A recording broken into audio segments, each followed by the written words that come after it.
Bonjour, nous allons vous présenter les cover bonds. Définition. Les cover bonds sont des obligations dont le service, versement des intérêts et remboursement du nominal est garanti par des crédits hypothécaires ou des créances sur le secteur public, les collectivités locales notamment. Elles sont similaires sur plusieurs points aux actifs titrisés de type Asset-Backed Security qui contient les fameux subprimes. La grande différence est que le collatéral, crédit et créances apportées en garantie, reste inscrit dans le bilan de la société émettrice. C'est un instrument de financement à long terme du secteur privé. Il favorise la distribution de crédits à l'économie réelle, principalement les prêts hypothécaires et les prêts au secteur public. Observons la description d'un bond de la banque Dexia sur le terminal Bloomberg. Les informations affichées sont exactement les mêmes que pour une obligation normale. On y trouve indiquées des données telles que le coupon, le prix d'émission, la maturité ou encore le rating. On remarque que les agences de notation ont attribué de très bonnes notes à cet actif. Si l'on regarde la page d'information supplémentaire, on y trouve le type du collatéral, public loan, prêt au secteur public en français. Ce qui n'est pas étonnant étant donné que la principale activité de la banque Dexia est le financement des collectivités locales. Regardons le fonctionnement d'un cover bond. L'emprunteur demande un crédit à une banque et ainsi il obtient un financement qu'il devra rembourser avec des intérêts. Ensuite, la banque émet sur le marché un cover bond.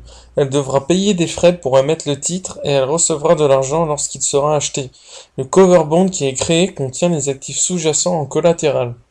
Les investisseurs qui sont principalement des hedge funds ou des banques vont acheter le cover bond et en échange, ils recevront un principal et des coupons. Les tierces parties constituées des rehausseurs de crédit et des agences de notation ont pour rôle d'évaluer la qualité du cover bond. Elles sont rémunérées via des frais payés par la banque. Du point de vue de l'émetteur, les obligations sécurisées possèdent de nombreux avantages.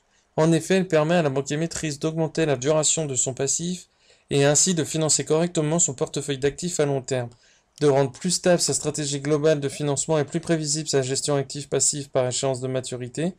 De plus, c'est un instrument de financement des plus fiables, y compris en période de stress. Au profit des investisseurs s'ajoutent des atouts majeurs et un traitement réglementaire favorable. Ces derniers bénéficient ainsi d'un double recours auprès de l'émetteur et du pôle de couverture, d'une notation plus élevée que la dette non sécurisée, d'un traitement avantageux sur solvabilité 2 et de l'éligibilité au coussin de liquidité qui va être mis en place avec BAL 3.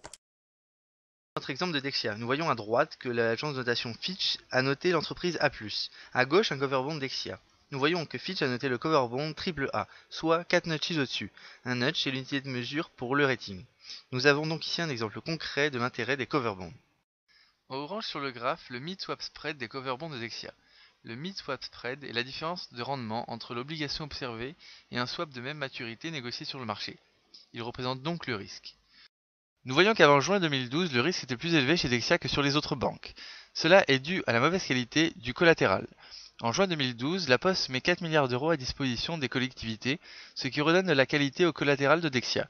Automatiquement, le mid-swap spread de Dexia revient au niveau des autres banques. En 2008-2009, le marché des covered bonds avait souffert de la conjoncture de plusieurs événements. La crise bancaire en général, qui a conduit à raréfier les crédits de refinancement faits aux banques, mais aussi et surtout la crise immobilière américaine et l'effondrement des crédits dits subprimes. Enfin, la méfiance généralisée qui accompagne les produits de titrisation. Il faut se souvenir qu'en mai 2009, la BCE lançait un programme d'achat d'obligations sécurisées pour un montant de 60 milliards d'euros, permettant au marché primaire de redémarrer. Le marché primaire concerne l'émission d'actifs financiers, par opposition au marché secondaire qui concerne l'achat et la vente d'actifs financiers déjà existants. Pourtant, l'opération lancée par la BCE était peu de choses par rapport aux encours totaux sur le marché européen, environ 1700 milliards d'euros. Les émissions de covered bonds, adossées pour l'essentiel à des créances hypothécaires, ont repris ces derniers mois en Europe, même si le volume reste loin des niveaux records atteints en 2010 et 2011. Selon Natixis, quelques 102 milliards d'euros d'obligations sécurisées ont été émises ces 12 derniers mois, soit un recul de 44% par rapport aux 183 milliards placés en 2011.